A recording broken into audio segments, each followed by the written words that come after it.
dropping shit at the pilot.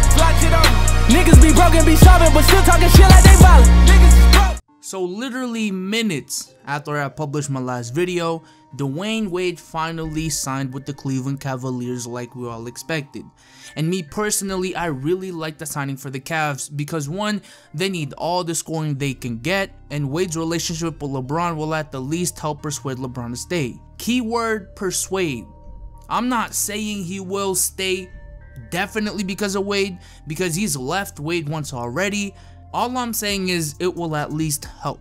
But that's not what we're here to talk about. We're here to talk about LeBron and his legacy, and how I think this upcoming season is LeBron's last chance to prove to us that he is the greatest of all time. If not, I'm sorry, but that #1 spot will still belong to Michael Jordan, and LeBron will not be the guy to knock him off if he loses this year. LeBron's 3-5 in the finals, and while I don't fault him for 2007 and 2015, if he loses this year, he'd still be 3-4 in the finals, and his overall record would be 3-6 with a winning percentage of 33% in the finals. Like, that's crazy. And you might be saying, but B-Souls, even after this season, he'll still have a chance though if he goes to another team. To me, even if he does, I think the conversation is over if he loses this year. #1, he'd have 4 legitimate losses under his belt, 6 overall. And to me, I'm sorry, but I can't call someone with 6 finals losses the GOAT, unless you have 5 to 6 rings to go along with it. And I know he can still contend after this year, but what are the chances of LeBron building a team that will actually beat the Warriors with him getting older, as he's gonna be 33 at the end of the season, while he's on the decline and the Warriors and other teams, not individuals, but teams, are on the way up. So if he's gonna win more rings, I don't think he would be the #1 option on that new team. I think it would be really similar to Kareem piggybacking off of Magic in his last years.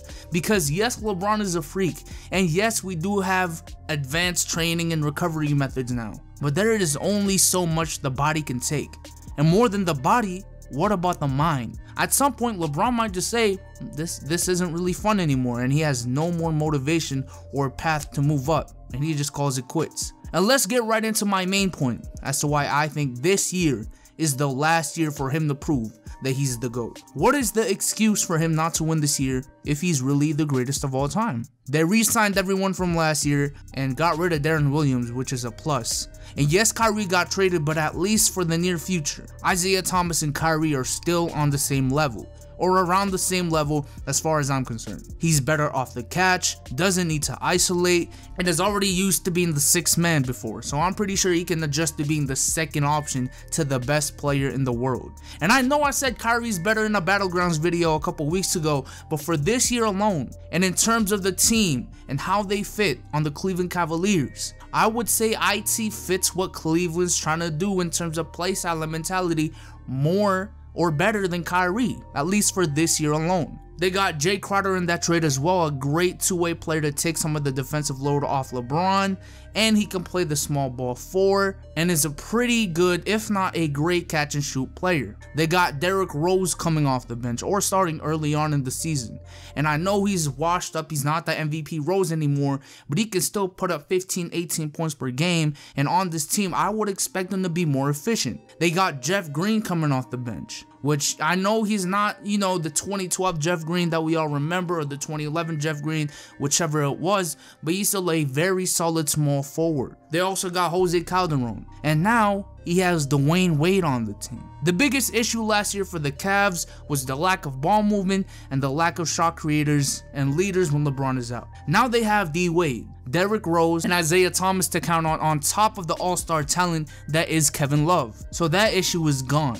at least it should be. And if the rumors are right about the chemistry issues between Kyrie and LeBron, well, that's gone as well, and it's been replaced by IT, one of the most likable players in the league, and LeBron's big brother, Dwyane Wade. So chemistry issues, at least by the end of the season, should be gone. Defensive problems should not be as bad with the addition of Crowder, Jeff Green, and Dwyane Wade. And D Rose is not known for his defense, nor am I saying he's a great defender, but I don't think he's necessarily a defensive liability. So there's that issue. I think that slightly got better as well. The team is built for LeBron's playstyle, his goals, and his wants. He's in the weak conference, and by all accounts, most people still have the Cavs making the finals this year. And yes, I know Golden State is still the favorite to win, but like I said, if LeBron really is the greatest player of all time, he should be able to lead this Cavaliers team past the Golden State Warriors, because he has the help and everything he wants, and all the excuses for LeBron for his loss last year are gone.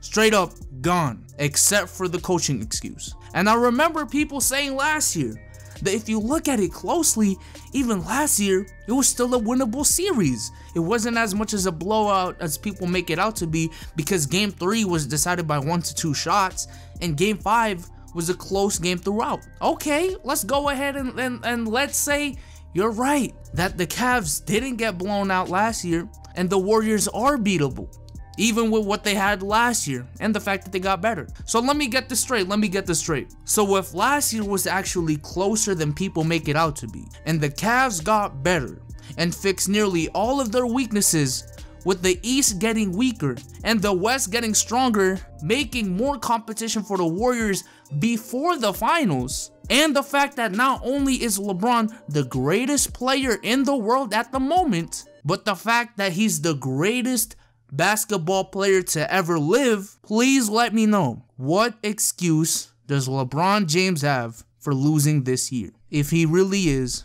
the greatest of all time? But with that being said, I am out. Peace.